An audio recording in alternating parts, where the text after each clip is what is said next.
22 वर्षों से भारत में सामाजिक और आर्थिक परिवर्तन को उत्प्रेरित करने वाले अमेरिकन इंडिया फाउंडेशन ने आज Silver Oak India Habitat Centre New Delhi में वार्षिक शिक्षा ज्ञान कार्यक्रम टीचिंग का आयोजन किया।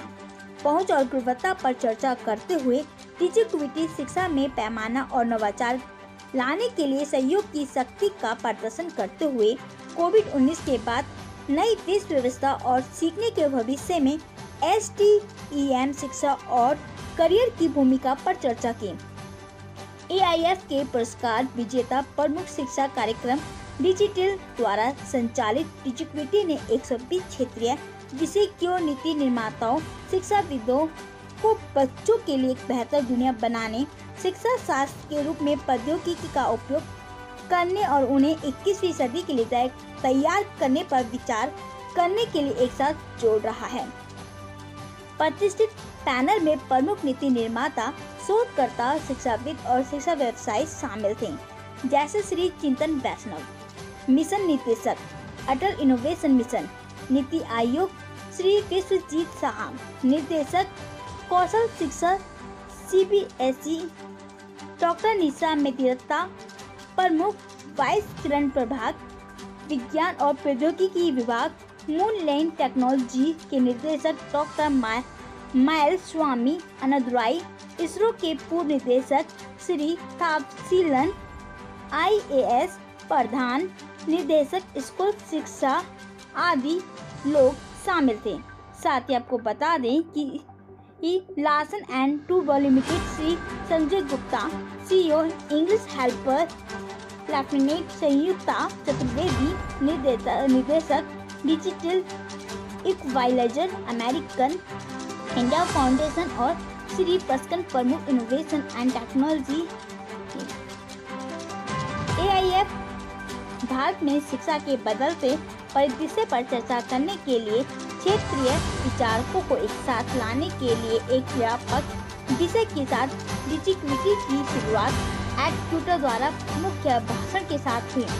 मुख्य वक्ता के बाद उद्घाटन पैनल में कोविड के बाद के युग में स्कूली शिक्षा में शिक्षा शास्त्र के रूप में प्रौद्योगिकी ने देश में शिक्षा के दार्शनिक व शैक्षणिक आधारों की खोज की। तेजी से सीखने के जवाब में एक शिक्षा शास्त्र के रूप में प्रौद्योगिकी में बदलाव पर विचार किया गया। कोविड के दौरान स्कूल बंद होने के कारण छात्रों में गिरावट, पैनल ने इस बात पर चर्चा की कैसे प्रौद्योगिकी छात्रों के बीच क्षमता और महत्वपूर्ण सोच को विकसित करने में सहायक हो सकती है। प्रोग्राम जो है दो तीन चीज़ें बड़ी इम्प्रेसिव है इसके बारे में। एक तो इतने सालों से जो AIF काम कर रहा है स्कूलों में, कुल मिला के कुछ 24,000 से ऊपर स्कूलों में इतने सालों से इतने बच्चों के साथ काम कर रहे हैं, ये एक अपने आप में एक कामयाबी है। ये सेक्टर्स, गवर्नमेंट स्कूल्स, इतने सारे स्टेट्स वगैरह में काम करना is not easy. So I think ये इज़ वेरी एक्साइटिंग टू सी। दूसरा, आज का जो फोकस है, जो डिजिक्विटी वाला फोकस है कि डिजिटल इक्विटी कैसे बने। तो जैसे हमारे देश में तो हम देख ही रहे हैं कि एक कई प्रकार की इनइक्विटीज़ अभी भी हैं हैव्स एंड हैव नॉट्स के बीच में। लेकिन ये जो इनइक्विटी है वो जो भौतिक वर्ल्ड में जो है, मटेरियल वर्ल्ड, इसको डिजिटल वर्ल्ड में भी होना ऐसा ज़रूरी नहीं है। तो इस पे काम करना कि बच्चों को पहले से ही उनके खुद के रिसोर्सेज कितने भी कम हों, उनकी डिजिटल समझ और डिजिटल रिसोर्सेज बाकी बच्चों के बिल्कुल समान हो, ये एक अपने आप में इट्स ए गुड अंडरटेकिंग। जिस तरीके की आजकल एडवांस टेक्नोलॉजी बढ़ रही है, लगातार एजुकेशन के अंदर बहुत ज़्यादा परिवर्तन आ रहा है, एडवांस मशीन्स का यूज़ कर रहे हैं प्राइवेट स्कूल्स, किस तरीके के AIF इसके अंदर काम कर रहा है? हाँ, तो ये इसमें रोबोटिक्स, AI वगैरह में तो काफ़ी साइंटिफिक काम हो रहा है, जिसमें ख़ास करके टीचर्स को ट्रेन करना ताकि वो बच्चों को इस प्रकार की नई टेक्नोलॉजी सिखा सकें। ये काम बहुत अच्छी तरह हो रहा है। कभी कभी क्या होता है कि टीचर्स में एक प्रकार का एक खौफ होता है कि टेक्नोलॉजी को छूना नहीं है, टूट जाएगा, इसको कैसे चलाएंगे वगैरह। ये जो डर है ये इस प्रकार की एक्टिविटीज़ से कम हो रहा है। और टीचर्स जब सीखते हैं तो फिर बच्चों को भी सीखने में मदद हो जाती है। क्या लग रहा है सर, कोरोना के बाद में जो अभी जो शिक्षा पद्धति है वो क्या पीछे चली गई है हमारी काफ़ी? क्या आप क्या समझते हैं? नहीं, शिक्षा पद्धति तो मुझे लगता है आगे गई है, क्योंकि जो एक्सपेरिमेंट्स हमें डिजिटली नहीं करने पड़े थे पहले, वो कोरोना के दरमियान हमको करने पड़े। नहीं तो अब क्या लग रहा है, जैसे अभी डिजिटल बच्चे पढ़ाई करी कोरोना के टाइम पे, तो वो किताबों से क्या दूर हट रहे हैं? क्योंकि एक तरफ किताबों को भी पढ़ना बहुत ज़रूरी है, किताबों को पढ़ के जो माइंड सेट होता है, क्या डिजिटल पढ़ के भी वही उसी तरीके से माइंड सेट हो जाता है? वैसे डिजिटल जो है वो किताबों का कंपेटिटर नहीं है। यानी अगर आपके पास कोई डिजिटल मीन्स हैं तो ऐसा तो नहीं है कि आप किताब पढ़ना बंद कर दें। लेकिन ये सही बात है कि बिहेवियरली क्या हो रहा है कि बच्चे जो हैं डिजिटल गैजेट से काफ़ी जुड़े हुए हैं अभी। तो एक प्रकार से डिसिप्लिन, फ्रीडम और डिसिप्लिन को बैलेंस कैसे करें, ये काम जो है पूरा स्कूलों को करना है, पेरेंट्स को करना है, बच्चों को खुद को करना है। क्या मैसेज देंगे सर लास्ट? हाँ, नहीं, आगे बढ़ते रहें। AIF का जो काम है, जैसे 24,000 स्कूल में जो काम किया है, ये अभी भी हमारे देश में कुछ 2 लाख से ऊपर स्कूल्स हैं जिनको इस प्रकार का काम चाहिए। तो बहुत काम बाकी है। बहुत अच्छा काम हुआ है, लेकिन इसको ज़्यादा से ज़्यादा बच्चों तक कैसे जल्द से जल्द पहुंचाया जाए, इस पे हमें साथ में मिलकर काम करना है। मैं डिजिटल इक्वलाइज़र प्रोग्राम जो AIF का एजुकेशन प्रोग्राम है उसकी प्रोग्राम डायरेक्टर हूँ और पिछले 6 साल से मैं इस प्रोग्राम को चला रही हूँ। क्या लगता है मैम, आज का जो कार्यक्रम करा है AIF ने, इसके लिए क्या कहेंगे? मैं इसके बारे में ये कहना चाहती हूँ कि डिजिटल इक्वलाइज़र गवर्नमेंट स्कूल्स में पिछले 18 साल से काम कर रहा है। हम डिजिटल का जो ब्रिज कर रहे हैं, एजुकेशनल के जो कमियां हैं बच्चों में, जो उनको रिग्रेशन और वो है उनको, और साथ साथ में डिजिटल का जो गैप है उसके सिलसिले में काम कर रहे हैं। पिछले इतने साल से 35 स्टेट्स में काम कर रहे हैं, तो ये समय एकदम सही है जब हम इस फोरम पे आएँ। और गवर्नमेंट इस क्षेत्र में काफ़ी काम कर रही हैं, बाकी सब ऑर्गेनाइजेशंस भी काम कर रही हैं, नॉन प्रॉफिट ऑर्गेनाइजेशंस और कॉर्पोरेट सोशल रिस्पॉन्सिबिलिटी के अंतर्गत काफ़ी सारे कॉर्पोरेट एजुकेशन के क्षेत्र में काम कर रहे हैं। तो ये एक ऐसा प्लेटफॉर्म और माध्यम है जहाँ पर हमने क्वालिटी ऑफ एजुकेशन को ध्यान में रखते और एक्सेस टू एजुकेशन पर बातचीत करें, क्योंकि सबके बहुत सारे अच्छे एक्सपीरियंसेस हैं, लर्निंग है, कि उन सब का समन्वय लेकर आगे, जैसे आज नीति आयोग के डायरेक्टर से ने जो बातचीत कही कि अभी रिक्वायरमेंट बहुत बड़ी है, तो हम सब अगर मिलके ये कर सकें और उसको उसका फ़ायदा बच्चों तक पहुंच सके और उनका फ्यूचर ब्राइट हो सके, इसी के माध्यम से ये इवेंट किया जा रहा है। I am Dr. Mailsamy Annadurai,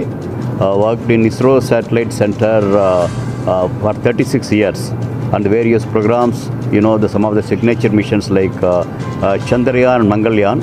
I had the opportunity to lead the team for the grand success of Indian presence in the moon and Mars. And today, after post-retirement, I am trying to see how my learning, my experience can help for the education field, for the especially the students in the STEM education. What do you want to speak about today's seminar about AIF? Yeah, today basically you look at here the AIF into among the 3 verticals. With respect to digital equalizer point of view, they're looking about the women empowerment with education, especially for the today's context. Across the globe, you know that the science, technology, engineering, mathematics, STEM education is the real need for the youngsters to future ready point of view. With respect to employability and as well as their relevance in the future, the changing world, the STEM education is really must, and definitely India, which is having nearly 20% of the world's youth being in India. What message you will give to the viewers about the education in this today's advanced world? Yeah, in this advanced world, what is required is more than the employability for the immediate. Basically, the people should learn how to learn. Because now even employability, if you take, I think every 5 years, I think the system is keep changing. That means you have to equip yourself to learn how to learn even after employment. That means in the school, more than what you learn, how to learn is more important. And that too, while learning, experiential learning is called for, and student-centric learning is called for. And towards that, especially beyond all the things, STEM or even STEAM, that means science, technology, engineering, arts and mathematics. I think that needs to be talked to the people. And while doing it, beyond even government, I think good amount of corporate activities under the CSR, other things also can help for the masses, because India is having huge number of classrooms, and every classroom having a well-equipped systems and well-trained teachers is going to be near impossible. So to make that to happen, I think a lot more can be done. The students who have studied and are now and well positioned there, and as well as the corporate companies, they can do their societal thing. That way, AIF is bringing the things together. The American Indian Foundation is American companies, they are positioned in India. Their CSR activities towards education, how it can be harnessed in a focused way. I think it's really a fantastic job they are doing, and I am happy to be part of their future endeavors. I'm currently posted as the Principal Director of School Education and the CEO of the State Health Authority of Government of Nagaland. So we've been working with American India Foundation extensively in Nagaland, and the way Digital Equalizer has been helping bridge the divide in terms of people with very limited access or no access to digital education has been phenomenal. They've been working with a lot of schools in our state, and I think right from building in the enabling IT infrastructure to building the digital competencies of teachers and students, they've helped us a lot, and we look forward to working with them in the future as well. How you see the difference between the education in the Nagaland or India? So I wouldn't say, there are a lot of common elements, of course. The central government, as you're aware, education is a concurrent policy, is a subject matter of, which is in the concurrent list, and a lot of the schemes that the central government is implementing are being implemented in Nagaland as well. There are several state-specific initiatives as well. So right now, there's still a lot of catching up that needs to be done, to be the best when it comes to education in the country. So we also have a World Bank funded project that's currently in place in Nagaland, which aims at which has two broad objectives. One is to improve the school governance, which is one of the problems across the country, not just in Nagaland, but also improve the teaching and learning practices. So with that, we'd be able to bridge the gap between the best of the best in the country and what's currently in vogue in Nagaland. So we're getting there slowly but surely. नमस्कार, मेरा नाम श्रेया रली है। मैं American India foundation के लिए काम करती हूँ। मैं उनकी डायरेक्टर फॉर कम्युनिकेशंस हूँ। अमेरिकन इंडिया फाउंडेशन आज अपने 23वें साल में पहुँच चुका है। ये 2001 में शुरू हुआ था, जब प्रेसिडेंट क्लिंटन और तब के हमारे प्रधानमंत्री वाजपेयी जी इकट्ठे हुए। 2001 के बुर्ज अर्थक्वेक में क्लिंटन जी ने अप्रोच किया वाजपेयी जी को बोलने के लिए कि हम कैसे आपके देश की मदद कर सकते हैं। तो उस टाइम पे वाजपेयी जी ने बोला कि आप एड देंगे तो वो इमीडिएटली ख़त्म हो जाएगी। आप अमेरिका में बैठा जो डायस्पोरा है, इंडियन लोग हैं जो अपनी मदरलैंड को कुछ करना चाहते हैं, उसको कुछ देना चाहते हैं, आप उनको मोबिलाइज़ कीजिए। उस तरीके से अमेरिकन इंडिया फाउंडेशन का जन्म हुआ 2001 में, और हम education, livelihood, public health and leadership development के एरियाज़ में काम करते हैं। आज आप जिस इवेंट में आए हैं उसका नाम है डिजिक्विटी। वो हमारे डिजिटल इक्वलाइज़र प्रोग्राम का एनुअल नॉलेज इवेंट है। हमारा डिजिटल इक्वलाइज़र प्रोग्राम 2004 में शुरू हुआ था और आज वो अपने ऑलमोस्ट 20 साल कंप्लीट करने वाला है। वो बच्चों की एजुकेशन पे काम करता है, टेक्नोलॉजी एज पेडागोजी पे काम करता है, टीचर्स को उसमें ट्रेन करता है और स्टेम एक्सपर्ट्स क्रिएट करता है, और स्पेशल फोकस देता है गर्ल्स पे, क्योंकि हम जानते हैं कि स्टेम में इक्वल पार्टिसिपेशन होती है स्कूलिंग में लड़का और लड़की की, लेकिन करियर्स में सिर्फ 14% लड़कियां पहुंच पाती हैं। तो उस गैप को कैसे ख़त्म किया जाए, वो इस टेंडर एज में, इस अर्ली लर्निंग के साथ उनको हम 6th ग्रेड से स्टेम शुरू करते हैं, ताकि वो इन करियर्स को भी आगे चल के चूज़ करें। आज के कार्यक्रम में क्या क्या देखने को मिलेगा? आज के कार्यक्रम में आप देखेंगे कि हम कैसे ये DE ने इवेंट किया है, लेकिन सिर्फ अपने बारे में प्रमोट करने के लिए नहीं किया है। हम चाहते थे कि हम इकोसिस्टम स्टेक होल्डर्स को लेके आए, जो गवर्नमेंट में काम करते हैं, जो पॉलिसी में काम करते हैं, जो बाकी सिविल सोसाइटीज़ में काम करते हैं, NGOs में काम करते हैं, जो सब लोग एजुकेशन में बच्चों के लिए काम करना चाहते हैं, उन सबको हम एक प्लेटफॉर्म इकट्ठा देना चाहते थे, उन्हें इकट्ठा लाना चाहते थे, ताकि वो इस बारे में डिस्कशन कर पाएँ, डिलिबरेट कर पाएँ कि कोविड से जो नुकसान हुआ उसकी भरपाई कैसे करेंगे और उसमें टेक्नोलॉजी क्या रोल प्ले कर सकती है। टेक्नोलॉजी जो हमारे स्कूल शायद अगले 10 या 15 साल तक ना पहुंच पाते, वो कोविड के कारण एजुकेशन विद टेक्नोलॉजी का अडेप्टेशन पिछले 1.5-2 साल में बहुत जल्दी हो गया। उसको आगे कैसे लेके जाया जाए। टेक्नोलॉजी इकलौता मीडियम बचा था। हमारे 82 हफ्तों तक स्कूल क्लोज थे इंडिया में। टेक्नोलॉजी एक मीडियम था जिसके थ्रू टीचर्स भी पढ़ा पा रही थी, स्कूल भी बच्चों तक पहुंच पा रहे थे। तो जो 2 साल में हुआ, उसको आगे हम उस ग्रोथ को कैसे मेंटेन रखें और बच्चों तक टेक्नोलॉजी एंड स्टेम लर्निंग कैसे लेके जाएं, उसकी डिलिबरेशन के लिए ये इवेंट है, जहाँ पे हमने सारे key ecosystem stakeholders from media to government to civil society to corporates सबको यहाँ पे बुलाया है। पता चला कि आपकी संस्था 24,000 स्कूलों में लगी हुई है, काम कर रही है। हाँ जी। तो उसमें केंद्र सरकार से या कुछ और डोनेशन या कुछ क्या सहायता मिलता है? सर, हम डोनेशन नहीं मांगते केंद्र सरकार से, लेकिन हमारे जितने 24,500 स्कूल हैं जिनके साथ हमने काम किया है इतने सालों में, वो सारे सरकारी स्कूल हैं। हमारा काम ही यही है कि हम अंडर रिसोर्स सरकारी स्कूल ढूंढते हैं और वहाँ पे जाके हम डिजिटल लर्निंग और डिजिटल इक्विटी क्रिएट करते हैं अलॉन्ग विद जेंडर इक्विटी, कि लड़कियों को भी उतना प्रोत्साहन मिले जितना लड़कों को मिलता है।